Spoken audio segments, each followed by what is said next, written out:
అయినటువంటి గాదే విజయలక్ష్మి గారు సుమారుగా 35-40 రోజులు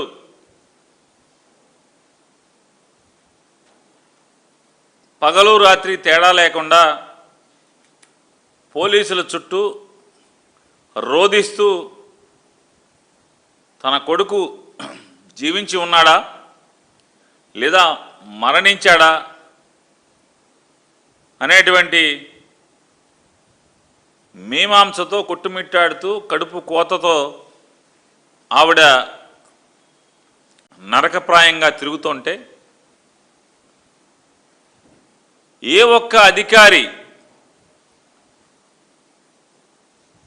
ఆ స్టేషన్ హౌస్ ఆఫీసర్ అయినటువంటి నాగరాజు గారు కానీ లేదా ఏసీపీ గారు కానీ లేదా డీసీపీ గారు కానీ లేదా సిపి గారు కానీ అంటే కమిషనర్ ఆఫ్ పోలీస్ కానీ డిప్యూటీ కమిషనర్ ఆఫ్ పోలీస్ కానీ లేదా అసిస్టెంట్ కమిషనర్ ఆఫ్ పోలీస్ కానీ లేదా సంబంధిత స్టేషన్ హౌస్ ఆఫీసర్ గారు అనేటువంటి నాగరాజు గారు కానీ ఏ ఒక్కరూ కూడా స్పందించలేదు. రాజకీయ నాయకులు స్పందించలేదు, ఎమ్మెల్యేలు స్పందించలేదు, ఎంపీలు స్పందించలేదు. వారు ఏ పార్టీకి అయితే కార్యకర్తలుగా వాళ్ళ ప్రాణం పెట్టి పనిచేస్తున్నారో ఆ రాజకీయ పార్టీ కూడా స్పందించలేదు.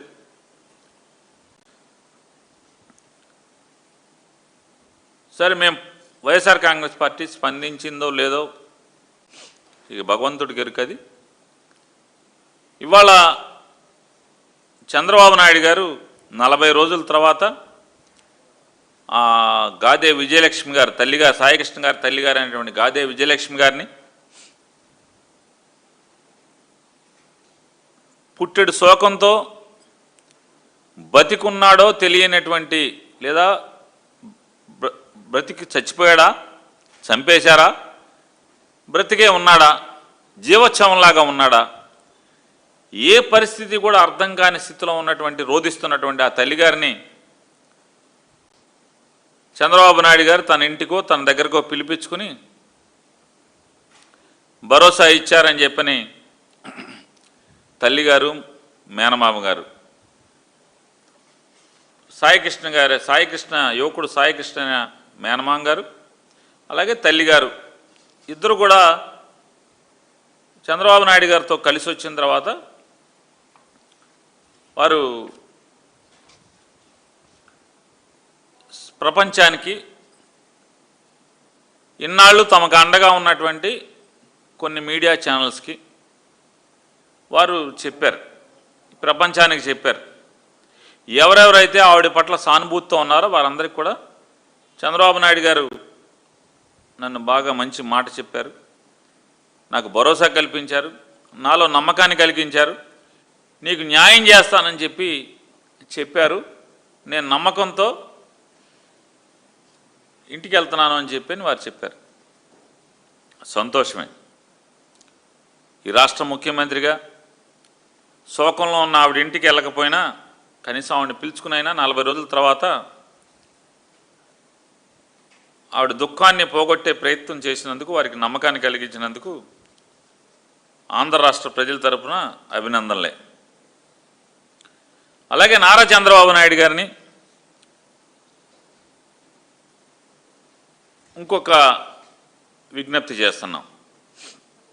అయ్యా, గాదే విజయలక్ష్మి గారి కుటుంబానికి, వాళ్ళ తమ్ముడు గారికి వాళ్ళకి భరోసా ఇచ్చారు, నమ్మకాన్ని కలిగించారు, వారికి న్యాయం చేస్తా అని చెప్పారు.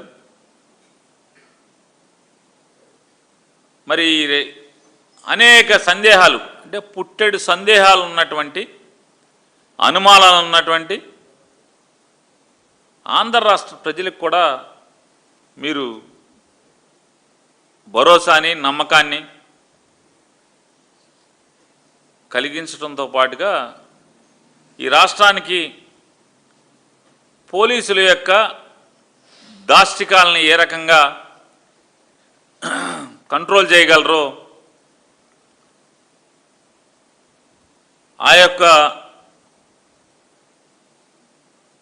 ఎలా న్యాయం చేయగలరో, ఎక్కడెక్కడైతే పోలీసులు దాష్టికం పోలీసుల యొక్క, అంటే అందరూ కాదు, కొద్దిమంది పోలీసులు పై అధికారుల యొక్క భరోసా, నేను పైయోడికి అన్ని పనులు చేసి పెడుతున్నాను కాబట్టి నేనేం చేసినా నాకేం అవదని చెప్పని అనుకునేటువంటి కొద్దిమంది పోలీస్ అధికారులు చేస్తున్నటువంటి దాష్టికాలకు కూడా మీరు ఇదే స్వాతంత్రం కల్పించాల్సినటువంటి అవసరం ఉంది అనేది చంద్రబాబు నాయుడు గారికి చెప్తున్నాను. ఎందుకంటున్నానంటే ఇదే పోలీస్ స్టేషన్లో ఇదే పోలీస్ అధికారి అకృత్యాల వల్ల, దాష్టికాల వల్ల మే మాసంలో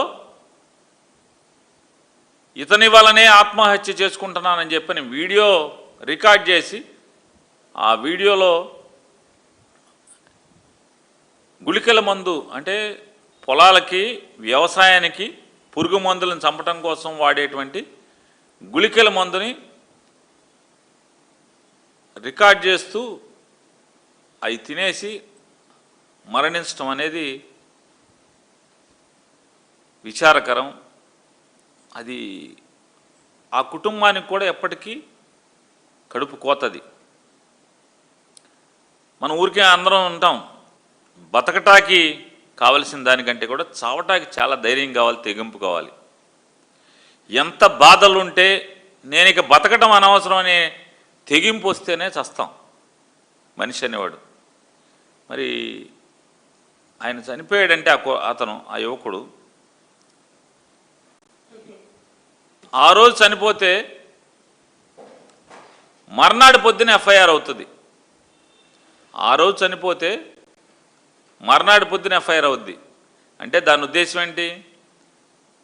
పై అధికారులందరూ కూడా ఎలాగోలా నువ్వు దాన్ని కప్పెట్టమని చెప్పిన అవకాశం ఇవ్వబట్టి ఆ రోజు వాళ్ళని బెదిరించో అదిరిచ్చో ఆ తల్లిదండ్రులు నోరు మూయించి తెల్లారి వీళ్ళకేం సంబంధం లేనట్టుగా ఎఫ్ఐఆర్ కడతారు. దానిలో ఎక్కడ కూడా వీడియో గురించి చెప్పరు. చంద్రబాబు నాయుడు గారు అతను వీడియో రికార్డ్ చేసి ఫోటో అందరికీ పంపించి చచ్చిపోయాడు, పురుగుల మంది గుళికలు తిని చనిపోయాడు అని చెప్పని ఎక్కడ ఎఫ్ఐఆర్లో కానీ ఆ ఛార్జ్షీట్లో కానీ ఎక్కడ రాయరు, పంచనామాలో రాయరు. అంటే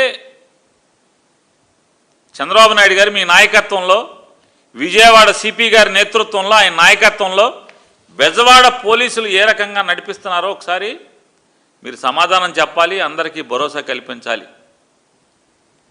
విజయవాడలో ఈ కమిషనర్ గారి నాయకత్వంలో ఇంకా ఆత్మహత్యలు, చావులు, ఇక ముందు ప్రజలకి వేధింపులు ఉండవు అని చెప్పని విజయవాడ ప్రజలకి భరోసా కల్పించాల్సినటువంటి బాధ్యత చంద్రబాబు నాయుడు గారు మీకుంది. నమ్మకం కలిగించాలి.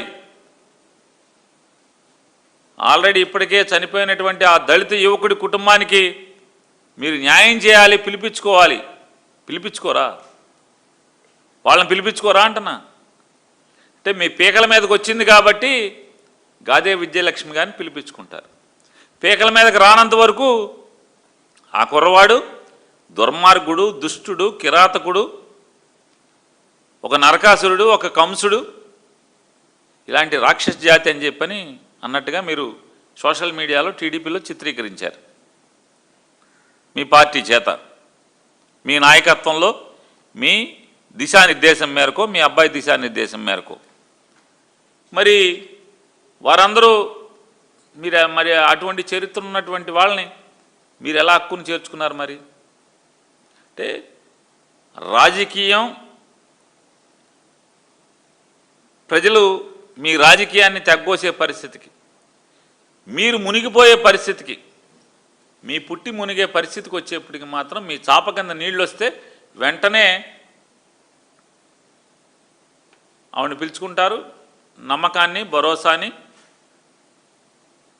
న్యాయం చేస్తాననేటువంటి సంతృప్తిని కలిగిస్తారు.